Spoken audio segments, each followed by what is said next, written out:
everyone, and welcome to the next episode of the PA Forum podcast, Stories Beyond the Desk.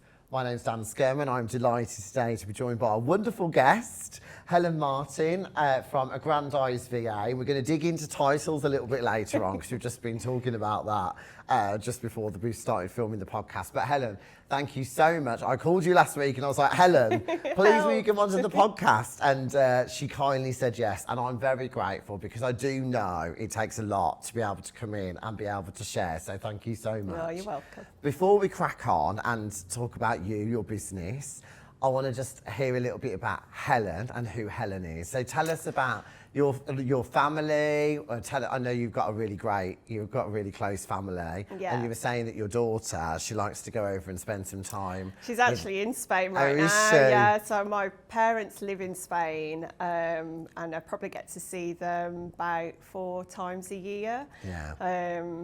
And they came over a few weeks ago, and she went back with them. And really? Yeah, she's just spent the last 3 weeks. She doesn't want to come home. I spoke to her this morning. So how old's your daughter? She's 19. Is she 19? Yeah, so she just finished college Yeah. and waiting to go to uni in September. And what sort of things is she interested in? She, ironically, she's really into surfing, even though we live the furthest point away from any kind of water there is. I love that. Literally chase How do water. you practice surfing? No, you don't. She likes to watch. Oh, okay, right, okay, yeah. I was going to say, like, wasn't it Cascades that used to have the waves? I'm sure it was like... Bristol's got the wave. Yeah. That's a big one in Bristol. But no, she has done surfing lessons when we've been away. And we're going to Morocco next month, so she can do surfing lessons there. And what's it like for you as a mom, like, now your daughter's kind of going off for these, like, prolonged periods, like with your parents, for example? Is it quite...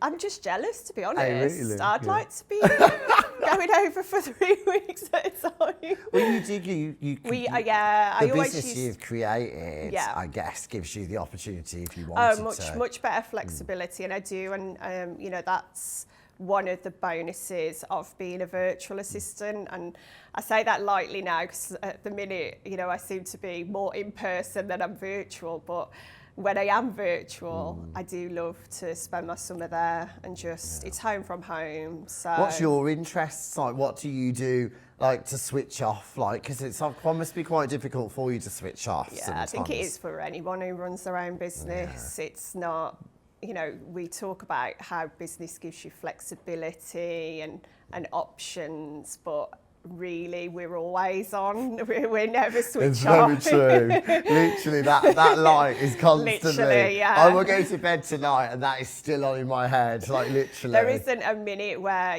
just driving along, you're in the car, you're driving, you're constantly thinking, I've got to do that, I've got to do that, and that's how it is. And I think for me, I think I've said this before, I'm a big football fan, but I'm a blues fan. My dad brought me up as a blue nose, started taking me down the blues when I was 8. So, and that's just, and then when he comes back, I always make a point of taking him, but I always take him to hospitality and give him a bit of a treat. Oh, nice. How do you feel about the new kind of the next chapter for blues, I guess? Excited, to be honest. I think we've had that much disappointment when it comes not just on pitch but off pitch as well. Yeah, I love it. Adam is also a massive blues fan in the background. He's just nodding. It's brilliant. So just to have owners come in with an ambition, with a drive, with a direction,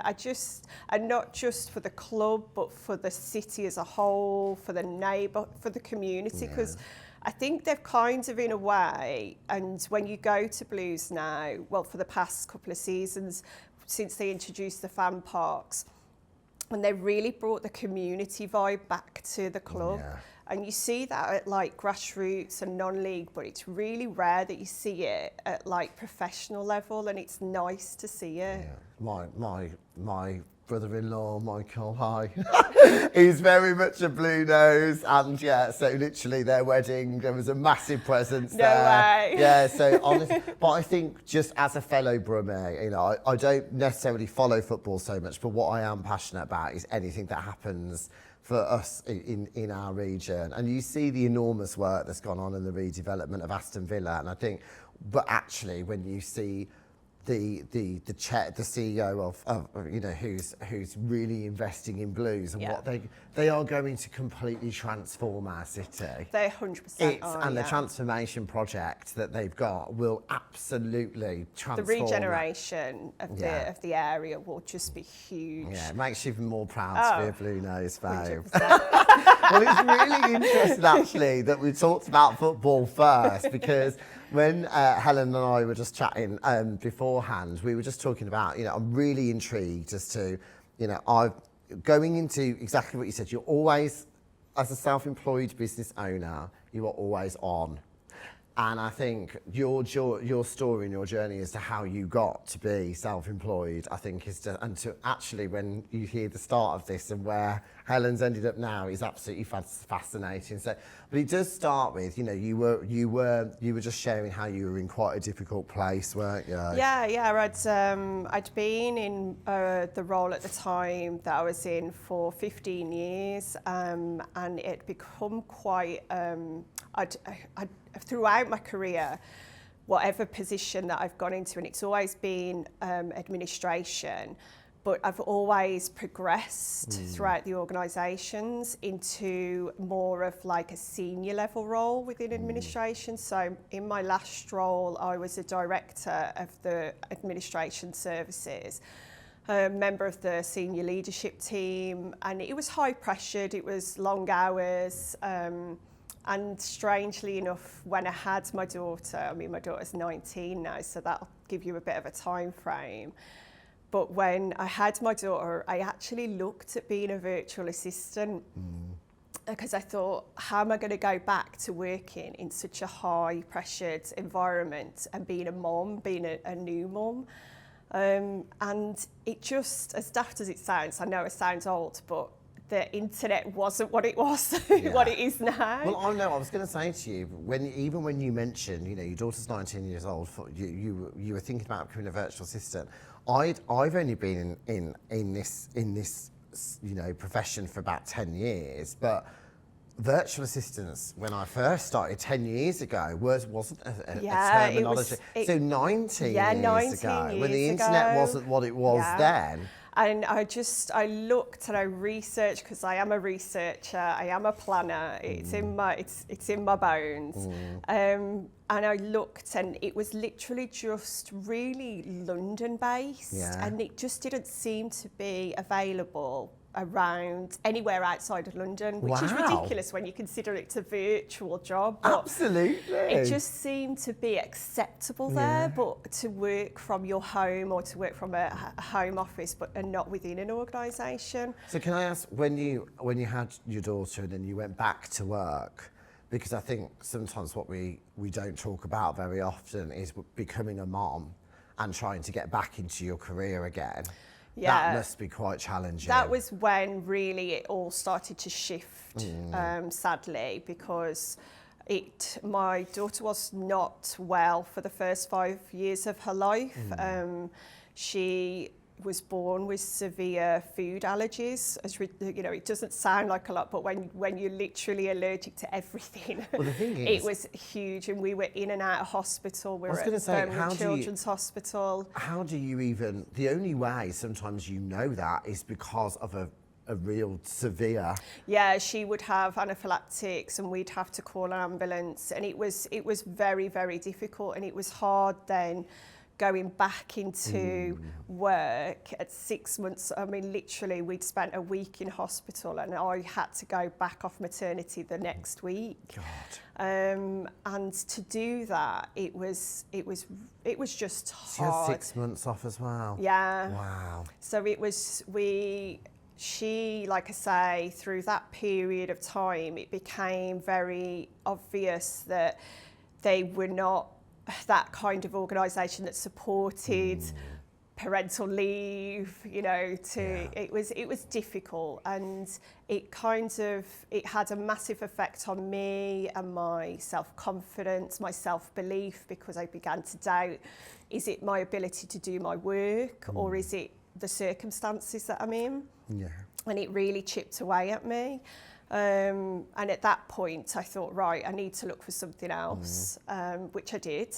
And I got offered an interview at Birmingham City Football Club, which, as we've already established, yeah, like you're literally looking would be my dream This job. has come up at the most amazing time. Yes. This is exactly what I want. If they could have created a role for Helen Martin, it was the job itself. It was a new role, so it was something I could really get my teeth into. And honestly, I could tell you now, I remember sitting there on the car park at St Andrews and going through the job spec before I went in, and the only thing that I was interested in is the fact that I got 2 season tickets.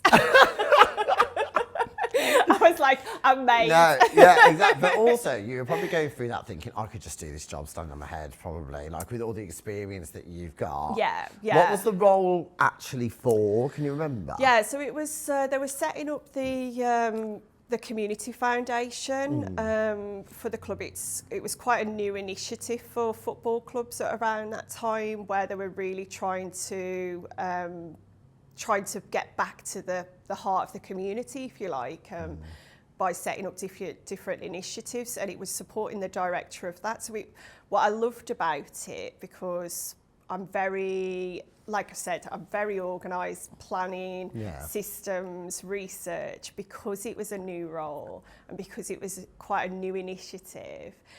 It was the opportunity to really like set the bar and really establish there was how no it was one going beforehand, to be. Exactly. So you could really get your teeth stuck into it and make it your own. Yeah, absolutely. And that's what I've always tried to do in every role, is even when that role was an established role, it's how you can create it and make it different, improve, progress, using new tools, using new anything like that. And I think did you feel that your passion for the blues really came through? God, I mean, like, literally, is that something they were looking for? Like, you know, I don't know if that. I think it definitely helps if you've got a passion for. Was it quite a tough interview? Yeah. So it was 2 rounds. The first one was an interview, and the second one was presentation to a couple of the board members. So what was, when you saw that come through and you saw the word presentation, how did it make you feel? I think I spent more time and energy actually creating the presentation than thinking about presenting. Wow. And did you practice like beforehand? Yeah. Yeah, it did. And can you imagine, it must be really hard, because it's the, you know, when I went for my role for Thomas Cook to become a holiday rep, we had to do a 5-minute presentation around our dream holiday destination. And at that time, I wasn't very well travelled, so I had to pick somewhere and kind of make it up. But we had to stand up in front of a circle of 10 people and just deliver a 5-minute presentation. I have never, ever felt, I just wanted the whole entire ground to swallow me up. Yeah. But can you remember what the presentation was about? I'm probably digging a bit too deep here now. I think it was to do with setting up systems and productivity. Yeah. And so, at that time there wasn't a load of productivity tools, so it was really like Microsoft based in terms of, okay, we could set this spreadsheet up, or we could set the. And when you did the presentation, how did you feel after you kind of did it? I think confident, because at that point I knew that it was down to me and one other. So you got that far? So I'd got down to the final 2, and then there was a skills test, and one of the aspects of the skills test was around finance and accounts and that, which was where I was like, oh God, So that ultimately was where, not let me down, because it wasn't that I didn't do well in it. It was the fact that the other person actually had more. And I think if you know blues at the time, they needed to be tight on their finance. I love the way you look at that. Right in, like literally, 100%. Oh my God, that's a lot. But you know, how long after that point, when she'd done the interview, etc., was it till you knew? that you... It was the next day. The director, the head who was coming into, I think he was already in position to head up the foundation, he rang me and he was so lovely and explained that they'd given it to the other person and the reasons why. Yeah. And sorry. So I'd actually had a really good conversation with him informally before I went for the interview, which I think he must have rang around the different candidates to speak to them to get a feel for them. Because obviously, if you're going to work closely with somebody, there needs to be something there. So when he rang me, he was lovely. And literally when you fast forward it's been about 5 years now. So about 5 years later, after he'd interviewed me, he'd kept in touch over LinkedIn in terms of seeing what I was up to, saw that I'd started my own business. He, in the meantime, had left the Blues and gone to work as a consultant with the England Football. Yeah. The Football Association. And he reached out to me and he basically said, I've got this project, I'm working with the FA, would you like to come in? I really think that there's something here for you. And I mean, that is just incredible, isn't it? So it may not have worked out at for that the Blues, time, but it definitely worked out. But I mean, there's so much to unpick through that though as well. Because I think the one thing just to acknowledge is that obviously the way that you were feeling at that moment, and then to still go for this job that you would have absolutely loved, and then to have that phone call, that must have been quite a difficult time again to deal with that. Yeah, it was, and I think I am a believer in if it's not meant to be, it's not meant to be, but it doesn't mean that there isn't something better waiting. Yeah. And I've kind of found that throughout my life, not just my career, in terms of there's always those moments, those kind of sliding door moments where you think, well, if I'd have done this, would that have been better? Or what I can't believe is that even after that was actually your moment to go, I'm going to start my and own ultimately VA that business. was my sliding door That's moment. what I because mean. if I'd have got the job at the Blues, I would never have set up my own business. No. And this is what I mean. It's like, I think sometimes when we're employed, we always have this vision and this dream, don't we? That, whoa, what is it like? Actually, people, I don't know whether you found this, but people will say, you can absolutely do this. Yeah. But you always think, I probably could, but can I financially sustain myself? Yeah. How do I get my clients? What do I even call my business? What am I going to do? What's my actual vision? What is my service? There's so many questions that sit around all that. But you actually went into business with your cousin, Susan, didn't you? I did, yeah. So around that time, my mum and dad came back from Spain, and it was my dad's birthday. And we all went out for a family meal. Susan lives close now, but at the time she'd just spent a few years in Canada and worked in London, and we'd kind of grown up together but not seen each other for many years. Yeah. So we sat down and we were catching up, as you do, over a curry and a glass of wine, and, and I said to her, I've been really toying with this idea of, a virtual assistant. And she was like, well, I've no idea what that is. Really? What is it? Yeah, no. Yeah. She Did you find a lot of people said that when you were floating the idea? People say that to me now. Oh, wow. Okay, yeah. Even my own mum and dad will say that. Oh, really? Wow, okay. What is it you do again? Yeah. But yeah, so we were chatting, and I must have planted a good enough seed in her, because a couple of days later she messaged me and she went, I've been looking at that virtual assistant stuff, that we spoke about, and why don't you come round and we'll have a chat? And I was like, okay. So I went round to hers and sat down and just started going through stuff, and she'd been researching. She's a lot like me in that aspect, in that she'll do her research and she'll like real pressure test everything to make sure that it's the right thing. And from there, we just decided that's it, we're going to do it. Did you set up, because what's really interesting when we were talking about this, we hosted an event last week in Stratford, and there was 2 ladies there, and they went, I stood up and I was like, we've got the Midlands VA Conference coming up in June.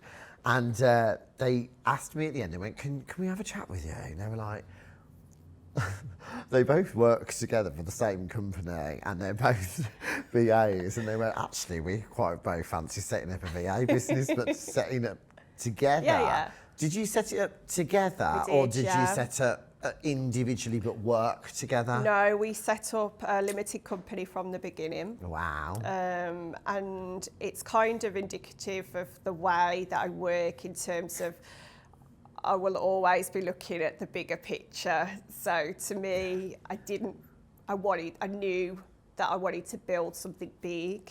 Wow. So straight away it was like, okay, how are we going to do this? How are we going to make sure that everything's equal and right? It's hard when you're going to go into business with anybody, let alone a family member. or friends. Yeah. Most of the time these Did you things find don't work out. those conversations at the beginning was absolutely essential? 100%, yeah, 100%. Yeah. And I think, it wasn't just we are both, even though I say we're both similar in the way that we work, we have very different personalities and bring different aspects to it, or brought different aspects to it. But more than anything, what it gave me was I really borrowed Susan's confidence at the time, when you needed and that belief, yeah. because it wasn't within me, so I had to get it externally. But you say that, but also at that time, you just said that you wanted to start something, you started something big. Yeah. Like, that is not, like, to go in with that mindset. Yeah. But also that's a classic way that you can see that 2 people just come together and work that relation, because you're borrowing energy from each other in areas that you might not, the vision piece and the longevity and the bigger vision can be really difficult for anyone to picture when you're just getting started. Yeah, and I think the biggest thing that the biggest roles that we kind of found ourselves in was Susan, with her confidence, was the networker. Okay. So she went out there, she worked in Birmingham, so she would go to the breakfast networking, the after work networking. She hammered that networking, because I just couldn't like walk into a room at that point. I literally just did the behind the scenes, the work when that started to come in, I would do, and she brought that work in, if you like. Wow. So that's kind of how you that's how it went for about, a good 12 months, until I finally thought, no, I've got to push myself, I've got to start networking. So I was going to say, I think you are a great networker. Now. Yeah, but I mean, but not back then. But, anyone watching this and thinking about starting their own VA business, I do think you can, I don't think you can start a business and not be, and if you have to go, eventually, as much as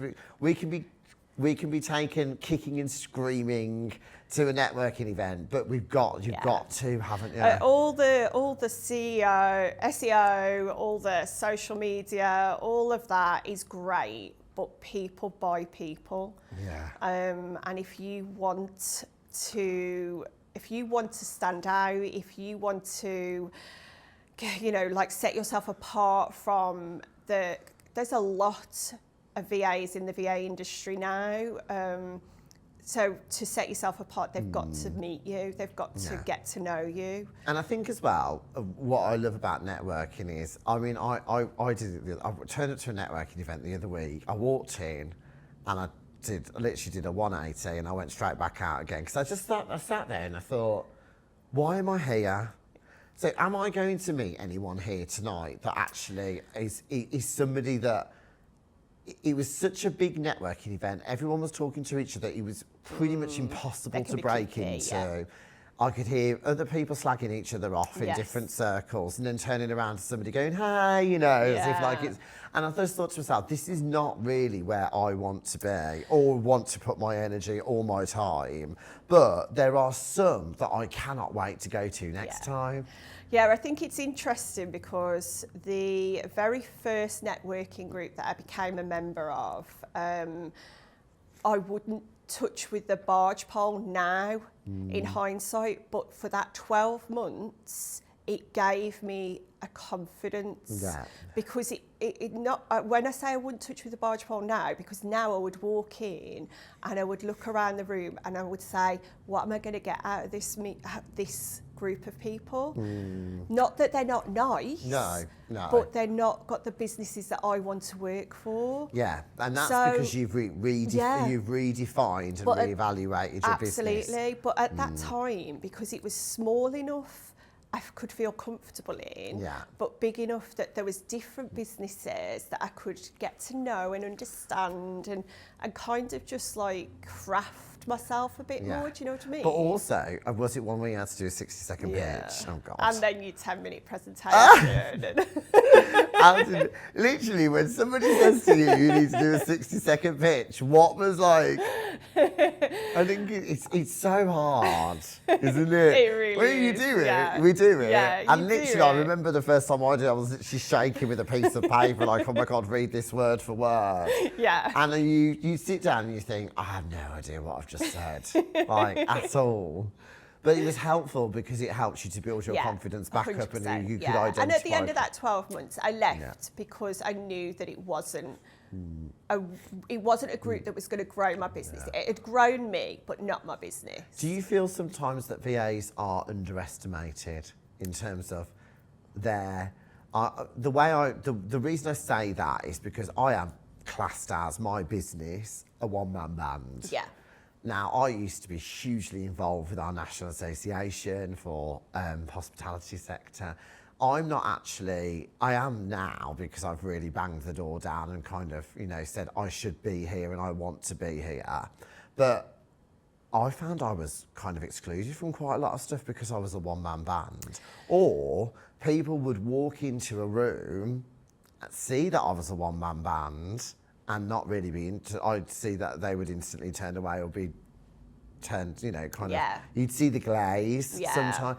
I don't mean, I think sometimes virtual assistants as business owners can be massively underestimated in terms of their skill, ability, network, passion, drive. There's so much. Yeah, but I think that's that's indicative of any admin position. You know, people, and even big organisations still today, do not appreciate the importance of admin until it's not working. You know, no big organisation, big, small, medium organisation works well if they don't have good admin in place. I've got to say, and that's at all levels. I talk to other network leaders and we talk to each other, and it's one of the things for me that is really, it does make me feel sometimes really sad because I think to myself, this network has been established, it's our 10th year. And I think to myself, if those members who have been part of this community for 10 years, we have done so much together, really brought together this community so that they are valued and they should be appreciated, and that they add equal, if not more, value than others within the business, yet they are still, to this very day, treated as a cost-saving exercise sometimes, or something that, and it absolutely infuriates me. And I just think to myself, what else can we do that really shows the value of this profession? And it's really difficult, I think, sometimes. But working for yourself and being your own kind of boss, what was it like going from employed to being the own, like, kind of in charge of your own destiny, so to speak? Yeah, I think in terms of the differences, it's all about discipline and really being disciplined with yourself in terms of like how you're running your business, you know, because what I find with, especially with networking groups, and when a woman walks in who owns their own business, there's an assumption that it's a hobby business. Wow. Yeah. And it's really interesting because part of this other series, we interviewed a male EA this morning who's employed, he said people ask him all the time, what made you get into do this profession? And he said they wouldn't ask a woman that. No. So so as a woman, walking into a room as a business owner, wow. I think because, you know, and this isn't a negative about when a woman sets up a business that needs to do it around children or childcare or you know, or family care or anything, you know, that they're setting up a business to suit that. Yeah. There's a difference between that kind of business and then somebody who's setting up a business to grow and to be a full-time career. Yeah. You know, I just suppose that's the word, isn't it? It's the career side of it, and how you're going to build. So if someone was to look at your business on kind of that first 12 months that you were working with Susan to where you are now and the shape of your business. Yeah. What sort of, like, the clients now, because your client basis must have evolved so much over time. Is that because of you? Yeah, and I suppose that's one of the, you know, when you talk about the learning points, and especially important to those people that are just setting up or thinking of setting up, is probably one of my biggest learning points is learning to say no. And it's something that any business owner is guilty of, just saying yes to everything because they think they need to do it and it's the money, isn't it? That's, you know, what it comes down to is your time is money, and if somebody offers to pay you to do something, you're like, okay, yeah. And I think, you know, for me now, those first 12 months were very much like, oh yeah, I'll do it, it's fine. It's not, I don't enjoy it, it doesn't challenge me, but it's going to bring some money in. It pays the bills. So that's what I'm going to do. And I think then you get to that point where you can start, and I don't think at first I recognised that point, but then you get to that point where you think, actually, I can say no. Yeah.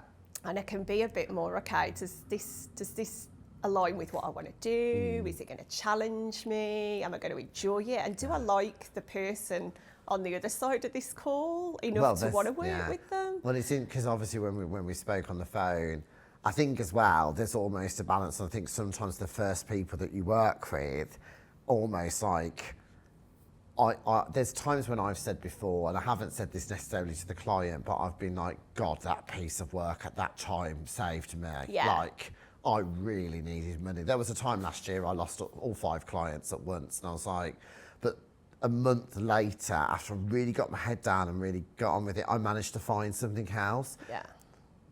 At the time, I really needed that. But it's also, you do have a tendency sometimes to become very, very close. Yeah, to some of the people that you work with. Absolutely, yeah. And I think it has its advantages and its disadvantages. I think, you know, I built a really good, close client base in terms of the clients that I work with personally now. I've worked with them for 5 years plus, all of them. And the reason being is because, you know, I've formed those relationships. I've got to understand their businesses, you know, especially the ones that I started working with before COVID, and then had to really see how their businesses could diversify enough to sustain the challenge of COVID. so you become integrated, you become part of their businesses, and as a side note, you become part of their lives, and they become part of your lives. I think, you know, it's very, what I've learned over the last couple of years is that that's not always a great thing for me, because I'm a people person. Yeah. So I have a tendency to probably care too much, to the point where, you know, I'll say, I'll use a client as an example, and he won't mind at all, because he absolutely just lets me run with whatever I want to do. But we do a lot of his social media and his marketing and his promotion side, and he posted something on his own, which he very rarely does. And I literally screenshot it and I sent him a WhatsApp and I said, "What the hell is that?" Really? And he was going, "Well, I just wanted to put it out there." And I'm going, why have I just spent the last 12 months getting your identity right, getting you out there, you know, really like understanding you, for you to post that? And I said to Amy, who works for me, I was like, why do I care so much? And she's like, I don't know. But I think it's passion. Yeah. And it's also like, you know, that is it's a significant piece of work, because it's over a prolonged period of time. And it is trying to change or build an identity. But it's not your business, it's somebody else's. But your business, your business is to support that person's business. So it is hard, because you are working with lots of different people, you're getting close to them, but also you're probably putting your business secondary to... All the time, all the time. And it's, again, I think it's something that you're constantly having to be mindful of, especially, I mean, I got quite good over the last couple of years in taking that time to really plan out what the next 12 months looks like. I will, every Christmas, just before Christmas, I always do a planning workshop with a business coach and really plan out 12 months. And then I'll have like quarterly planning meetings with Amy, who supports me, and really get her to challenge where I am, what I've been looking to do. Am I getting there? Am I actually dedicating some time to it? Because it's so easy to just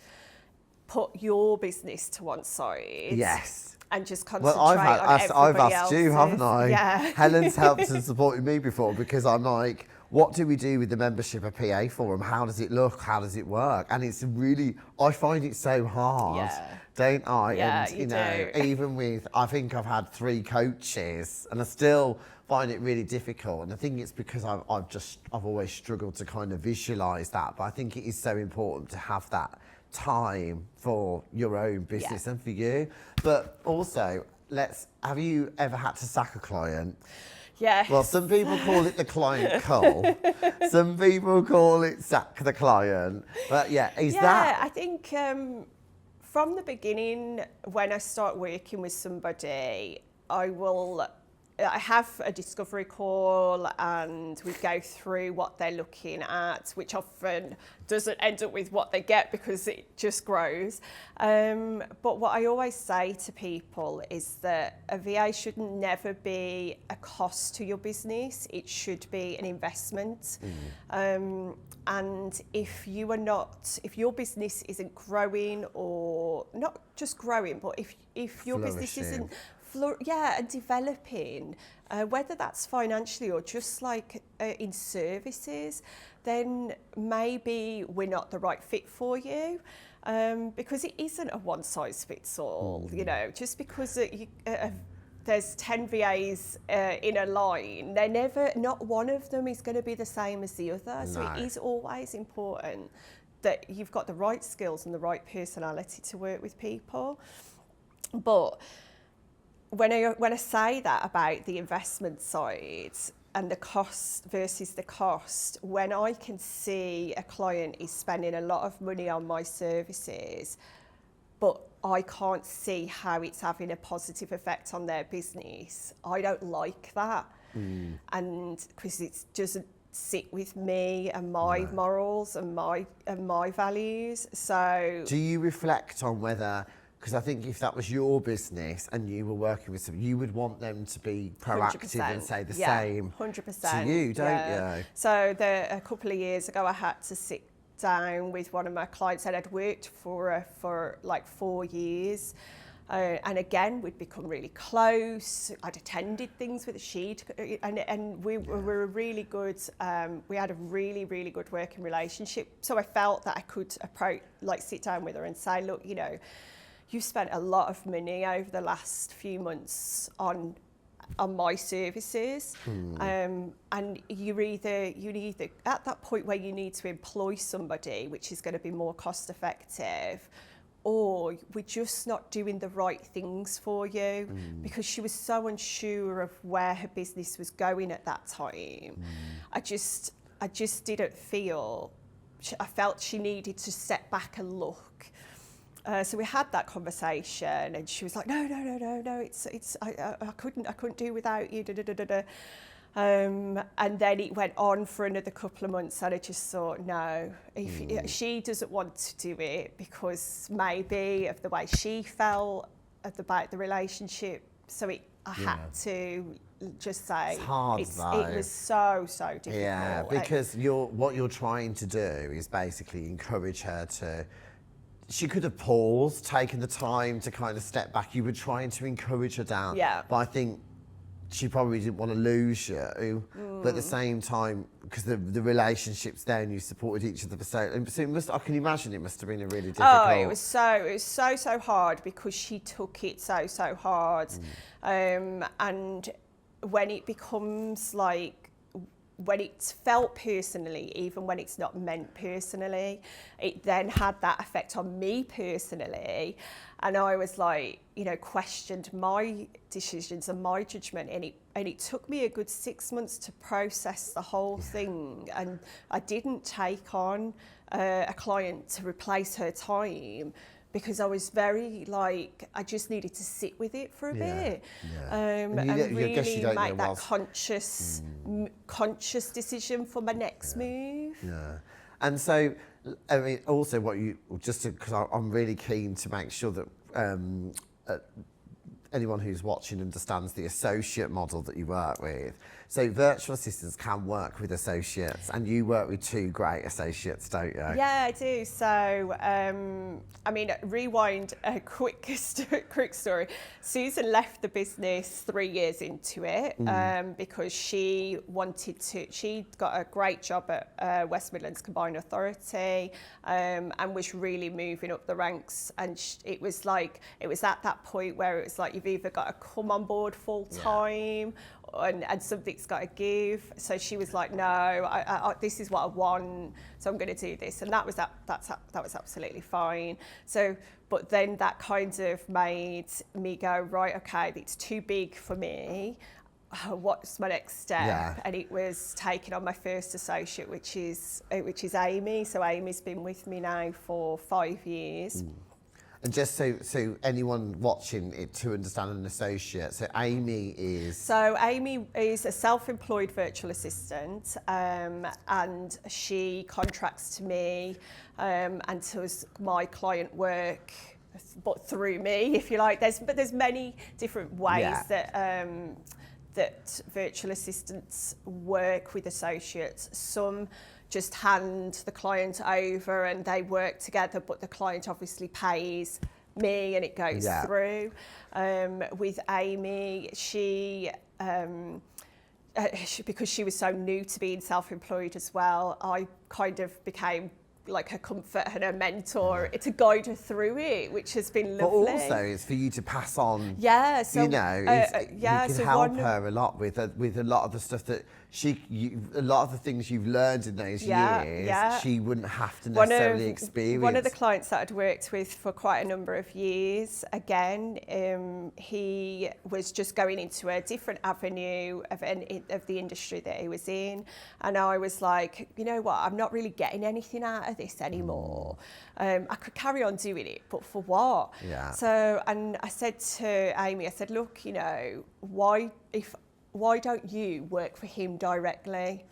give yourself a bit of a challenge, a bit of a taster for working for a client directly. So you haven't got me as your safety net, but I'll support you through it. And that's what she did. And it was nice to be able to, to be able to give that in terms of like that support and that guidance, and she didn't feel that she was going out on her own. And there's some VAs who have built a business of where they actually don't do any of the client work. They build a business of associates. That just but then they have to spend a lot of time making sure they've got the right people in the right place in the right business. So there's so many different models. I mean, I remember being on a VA webinar a couple of years ago, and there was a lady on there who had got 90 associates, and I thought to myself, oh my god, that sounds amazing. That's what I want to do. That's mega business. And so I started to go, right, okay, how can I get to that point? And then quickly after taking on 2 more, thought, no, I can't do it this way. No, I'm quite happy not to do it this way. It works for some, it doesn't for others. I'm too much of a people person. And I have to know the people that I'm working with. Yeah, I think it's almost like, it takes a long time to get to know, and also it's quality checking as well, because of a lot of the clients. Exactly, I think it's okay, like the organisations that she obviously works for are big corps and that, so it's not so much that personal side of a business owner, which is more... Well, to come back full circle just before we wrap up today, so the client that you're supporting, there's many other clients that you work with, but working with the Football Association, you're really working with the grassroots side of it, aren't you? So I've been working with the FA now for 5 years.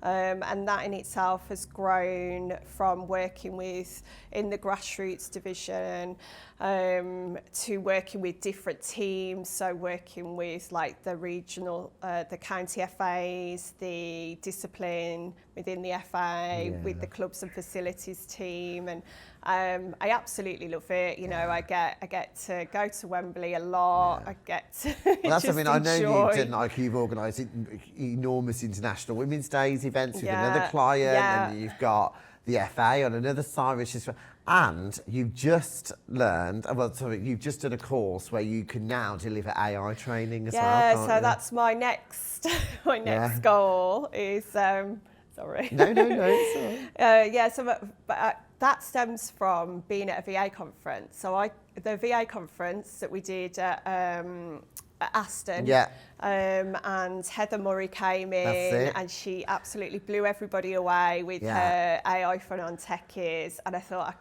I like a bit of that. And she, not long after that, she launched her very first become the AI trainer. And I thought to myself, why not? It's developing so quickly. Nobody's an expert in it. So challenge yourself, do it. And that's exactly what I did. So congratulations, Helen. Thank you. It's amazing. Thank you for sharing your story with us. You're very welcome. I think it's so interesting, but like I said, I get people asking me all the time, what's it like? And I know we spoke to Mel in the last series. It was great that you all got to know her, but I was really keen for you to get to know Helen as well. And ask questions, be curious. If you see Helen at another event, then come over and ask. There's so much more that we could uncover, but thank you so much. No, Helen. you're very welcome. Thank you. Thanks so much for watching. Thank you.